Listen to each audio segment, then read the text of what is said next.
So now I'm going to talk about my second book, which is more fun. So far the title is going to be called Tales from a Bathroom Stall.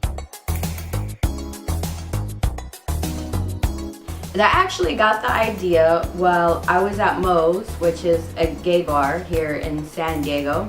You know, there I got mistaken for a gay guy by another gay guy who was trying to hit on me, and I was like, I'm not a dude. It's all good. When I turned around and he saw my breast, he was very disappointed because he saw me from like the back. But anyways, I went into Moe's and it was Halloween. And so I went into the girls' bathroom, and this is the idea again that I got for the second book. And apparently at Moe's, the guys could go in the girls' restroom, the girls could go in the guys' restroom. And I went into the girls' restroom and there was a long line. And there was a guy behind me and he's like, your guys' line is so long. And I turned around to him, I was like, but we have the best stories, because two girls were gossiping and I was eavesdropping. He's like, you're so right, so I'm gonna stay in this line. And then from there, like the whole night, it just rang and rang in my head. So I was like, that's where all the best stories happen, in the bathroom. You know, there's sex, there's drugs, and everything in between. So, you know, I started hanging out in public bathrooms all over San Diego, like eavesdropping and listening to what people had to say. So it's basically me eavesdropping on other people's conversations. I don't know if that's good or bad, but you know what. And so, you know, the opening chapter I have is this girl, and she's a bit confused because she's trying to figure out who she should sleep with.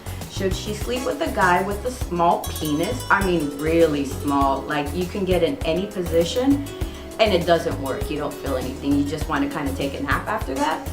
Or the guy on Viagra, where you can feel things, but it's all night and nothing really gets accomplished because he just keeps going and going and going and going and going. You're like, okay, now I have to take a shower in between and then get back at it, but still nothing's accomplished. So it's kind of like a dilemma, you know, for women. So all my characters are going to be women-based.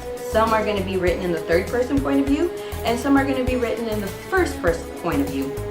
And we're going to touch on a lot of things. Definitely sex, you know, women being abused, women coming from another country, you know, loneliness. We're gonna just, you know, I'm just gonna, you know, tap on all sorts of fun stuff.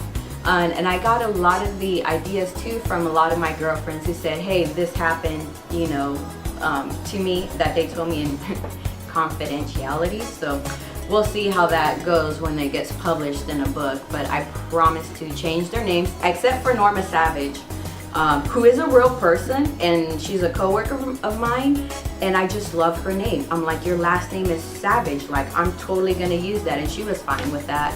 And she's like the most straight person. She doesn't drink, which I think is her problem. She doesn't, you know, let loose. And I was like, I'm turning you into a slut, and she just started laughing. So yeah, that's basically me turning a bunch of my friends into sluts too. So that's gonna be coming this year, and it'll be available on Amazon. Prison Letters, which I already wrote, is on Amazon. And then Tales from a Bathroom Stall will also be available on Amazon. And I'll probably have another party, so everybody should just come on over and we will all get drunk together.